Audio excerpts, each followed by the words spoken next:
नमस्कार दोस्तों, स्वागत है आपका हमारे YouTube चैनल पर जिसका नाम है परीक्षिता एकेडमी। हिंदू दत्तक ग्रहण एवं भरण पोषण अधिनियम 1956 के तहत आज हम विशेष रूप से भरण पोषण के टॉपिक पर डिस्कस करने वाले हैं और इस टॉपिक को के भी हमारे 2 से 3 वीडियो हम अपलोड करेंगे।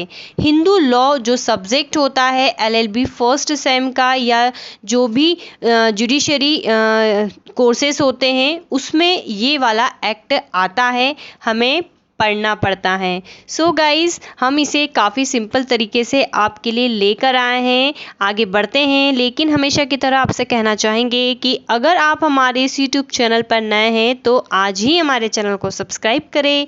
अगर आपको हमारा वीडियो पसंद आता है तो इसे लाइक और शेयर ज़रूर करें। दोस्तों, हम इसके पहले दत्तक ग्रहण पर जो है टोटल 3 वीडियो डाल चुके हैं। अब हम इसी एक्ट के तहत जो है मेंटेनेंस की बात करेंगे जिसे हम बोलते हैं भरण पोषण। भरण पोषण क्या होता है हम सभी इसको बेसिकली समझते हैं। तो भरण पोषण को हम सबसे पहले इसको समझने से पहले इसकी बेसिक चीज़ें समझते हैं कि एक्चुअल में होता क्या है। तो ये वाला जो सिद्धांत है ये संयुक्त परिवार के सिद्धांत से उत्पन्न हुआ है। हमारा जो धर्म है, हिंदू धर्म, सनातन धर्म काफ़ी प्राचीन है और हम देखते आए हैं कि जो घर का मुखिया होता है उस पर सभी सदस्यों के भरण पोषण का, उसके संस्कारों की पूर्ति का, उसके विवाहों के खर्चों की जिम्मेदारी होती है। ठीक है, वो इन सब को जो है मैनेज करता है। बाकी घर के सभी सदस्य, अन्य सदस्य जो है दूसरे काम वगैरह करते हैं, लेकिन मुख्य रूप से हम मुखिया मानते हैं कि मुखिया की ये जिम्मेदारी होती है। तो बिल्कुल इसी प्रकार से यहाँ पर भी जब इस एक्ट को पारित किया गया तो कुछ कर्तव्य को निहित किया गया, भरण पोषण को निहित किया गया।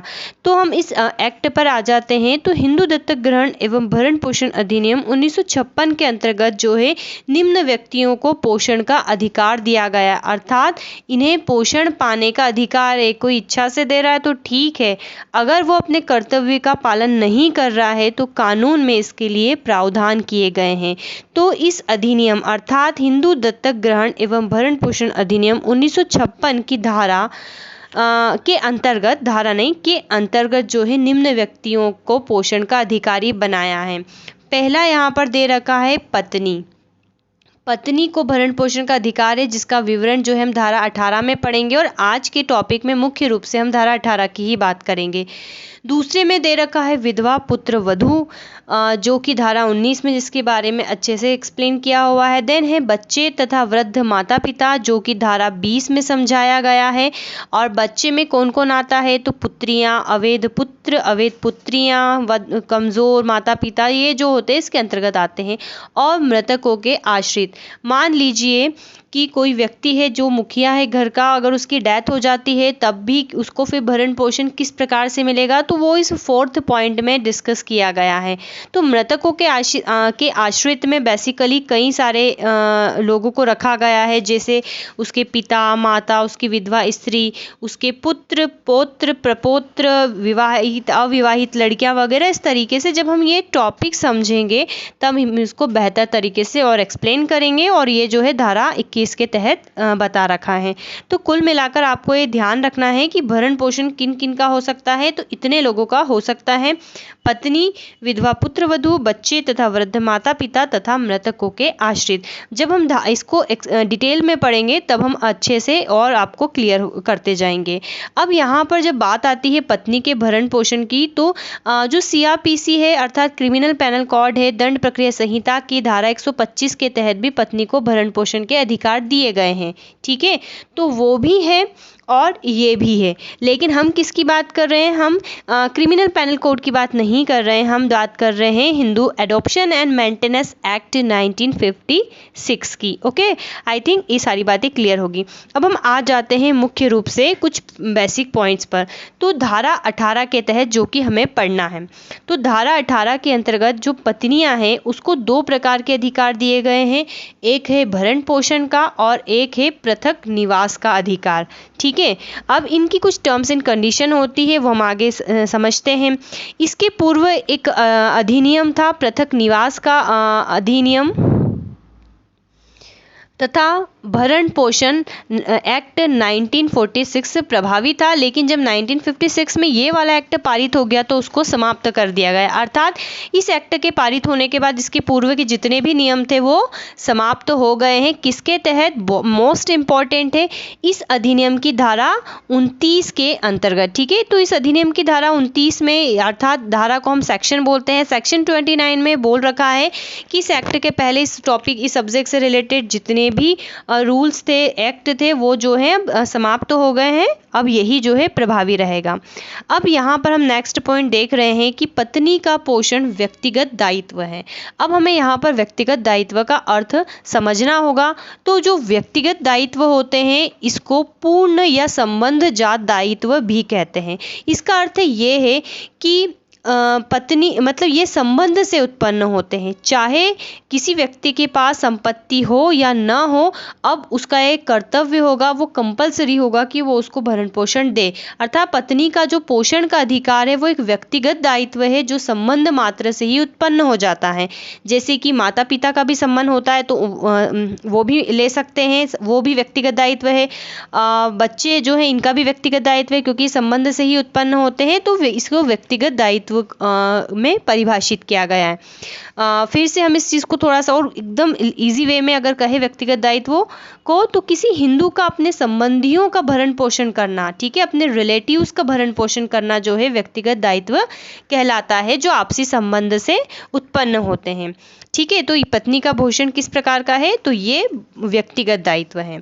जब हम आगे पढ़ेंगे विधवा के पुत्र वधू का, तो हम देखेंगे कि उसका वो जिसके तहत भरण पोषण लेती है वो नैतिक दायित्व है यहाँ पर, लेकिन ये व्यक्तिगत दायित्व है। तो इनमें क्या डिफरेंस है वो बाद में क्लियर कर देंगे। चलिए, जब भरण पोषण का अधिकार जो है वो विवाह विच्छेद के माध्यम से समाप्त नहीं होता है। मोस्ट इम्पॉर्टेंट है, अगर किसी पति पत्नी में डिवोर्स हो जाता है तो भी जो होता है ये वाला अधिकार समाप्त नहीं होता है। अर्थात सिंपल सी बात है, तलाकशुदा महिला भी भरण पोषण जो है प्राप्त कर सकती है। चलिए, तो अब हम आ जाते हैं मुख्य रूप से धारा 18 पर। ठीक है, धारा 18 की हम चर्चा कर लेते हैं। इसके ये जो 3 फैक्ट हैं बिल्कुल एज इट इज़ आपको सीक्वेंस में ही याद करने हैं। ठीक है, यहाँ पर हमने नोट डाउन नहीं किया, बट ये सीक्वेंस में ही 1 2 3 याद रखना है, जिसको हम बोलते हैं सबसेक्शन। तो धारा जो 18 है उसके अर्थात जो सेक्शन 18 है उसके अंतर्गत 3 सबसेक्शन है, पॉइंट 1 2 एंड 3। तो इन तीनों का डिस्कस करना है। आइए फर्स्ट पॉइंट की हम बात करते हैं। तो फर्स्ट पॉइंट ये कहता है कि हिंदू पत्नी अधिनियम के पूर्व या बाद में ब्याही हो अपने जीवन काल में अपने पति से भरण पोषण पाने के लिए हकदार है। राइट, ठीक है, मतलब अगर उसका विवाह हो जाता है तो वो अपने जीवन काल में पति से क्या है, भरण पोषण पाने के लिए हकदार है। अब आपके मन में इस सेंटेंस को सुनकर एक क्वेश्चन आ रहा होगा कि अगर किसी कारणवश पति की डेथ हो जाती है तब क्या होगा? तो तब का जो परिस्थितियां हैं अलग होगी, जो कि हम धारा 19 में पढ़ेंगे। हम ऑलरेडी लिख चुके हैं विधवा पुत्र वधू, तो वो उस कैटेगरी में चले जाएगा। ठीक है, वो एक अलग हो गया, बट वो पति के अपने जीवन काल में अपने पति से भरण पोषण के पाने के लिए हकदार होगी। इसी प्रकार सेक्शन 18 का सेकंड जो सब सेक्शन है वो ये कहता है कि हिंदू पत्नी भरण पोषण के अपने दावे को खोए बिना अपने पति से जो है पृथक निवास की अधिकारिणी होगी। ओके, ये निवास है, निवास मतलब रहने का स्थान, तो निवास की अधिकारिणी होगी। लेकिन इसकी कुछ कंडीशन है, ऐसा नहीं है कि उठ के चली आएगी और उसको जो है पृथक आवास दे दिया जाएगा। इसकी कुछ कंडीशन होगी। फर्स्ट कंडीशन ये है कि यदि पति ने पत्नी का अभित्याग कर दिया हो, अभित्याग का अपराधी हो, अर्थात उसको छोड़ दिया हो बिना किसी कारण के या बिना किसी राय के, पत्नी की बिना किसी राय के या उसकी इच्छा के विरुद्ध जब उसको त्याग देता है या उसकी अवहेलना करता है।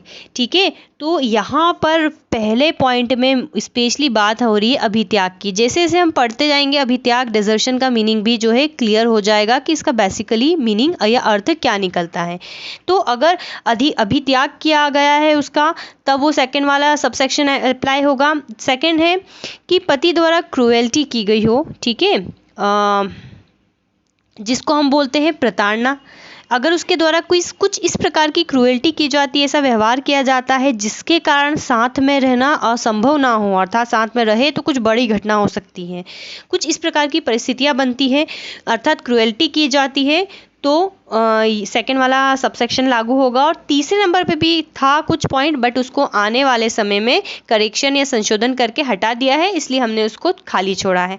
फोर्थ कंडीशन ये है, क्योंकि हमको ये याद रखना पड़ता है कंडीशन भी सीक्वेंस में, क्योंकि जब हम रेफरेंस देते हैं पर्टिकुलर इस एक्ट का, इसके सेक्शंस का, सब सेक्शंस का, तो हमें इसके जो सीक्वेंस है वो याद रखना काफ़ी ज़रूरी है, राइट। तो इसलिए हमने यहाँ पर इस प्रकार से छोड़ा है, नहीं तो हम तीसरे पॉइंट में इसको भी लिख सकते थे। चलिए नेक्स्ट कंडीशन क्या है सेकेंड पॉइंट के अंतर्गत, कि जब उसकी कोई पत्नी जीवित हो, अर्थात उसने शादी कर ली हो, उसकी दूसरी पत्नी जीवित हो, तो वो भैया ऐसा कर सकती है, या उसने कोई रखेल स्त्री रख रखी हो, शादी नहीं की हो लेकिन बट कोई रखेल रख रखी हो, तो ये वाली कंडीशन होगी। या फिर पति ने हिंदू धर्म त्याग दिया हो, ठीक है, वो दूसरे धर्म में कन्वर्ट हो गया, तो वो ऐसा कर सकती है।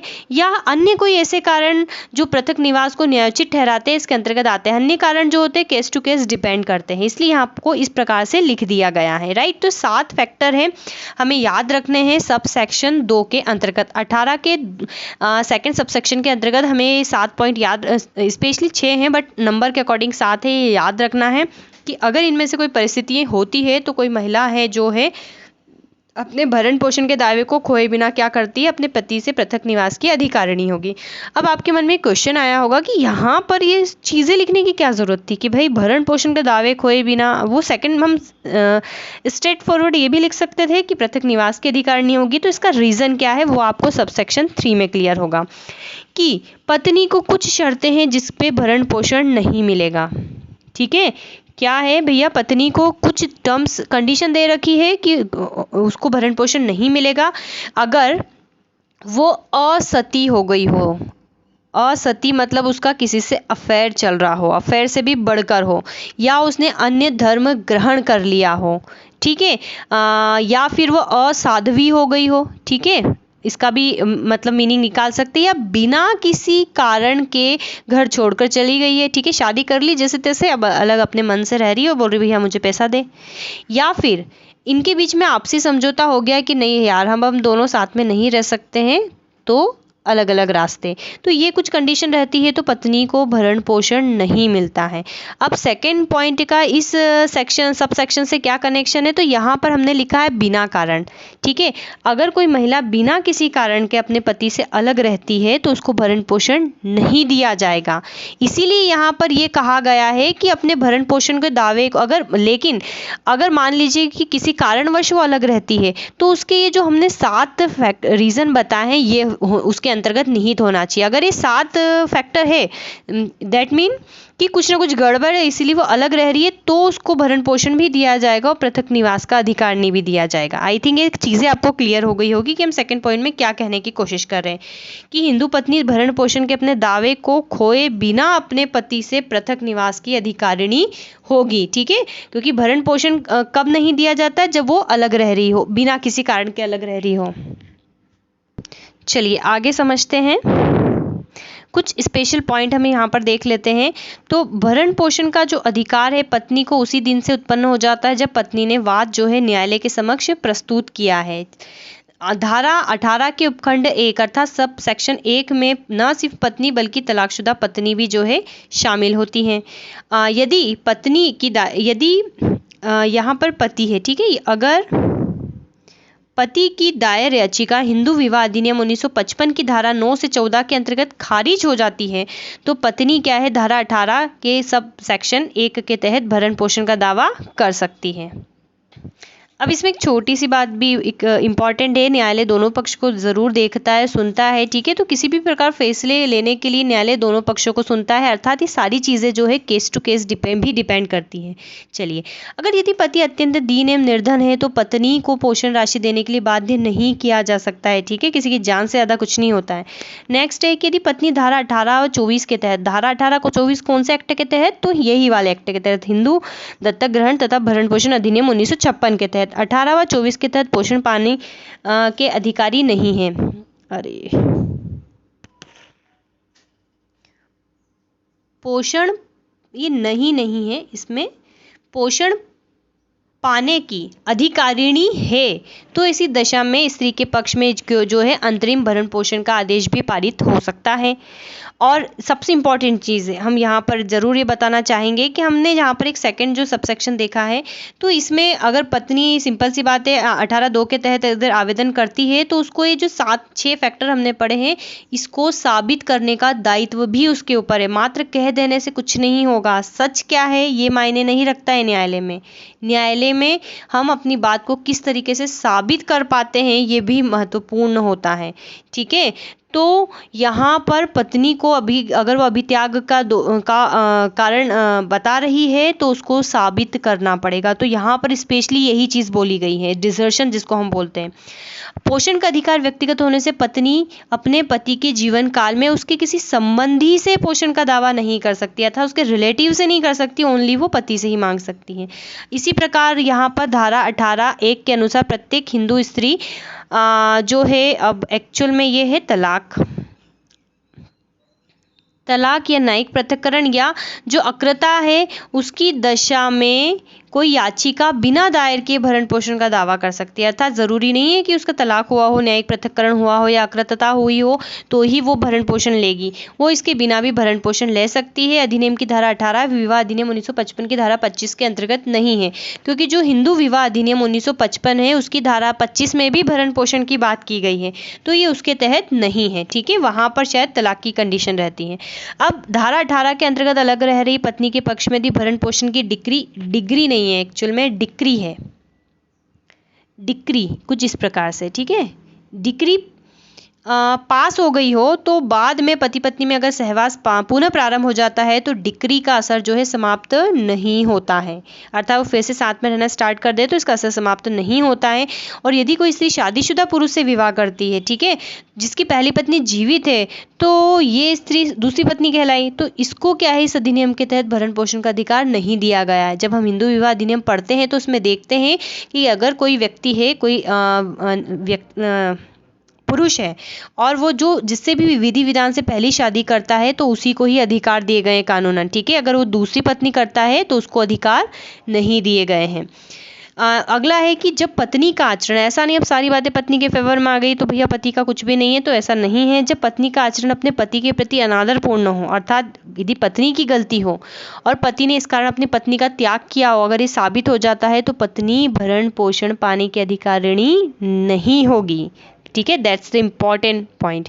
तो दोस्तों आज के हमारे इस वीडियो में हमने बात करी है पत्नी के भरण पोषण के अधिकार की, धारा की, किस प्रकार से लिया जाता है या नहीं लिया जाता है उसके बारे में सब कुछ।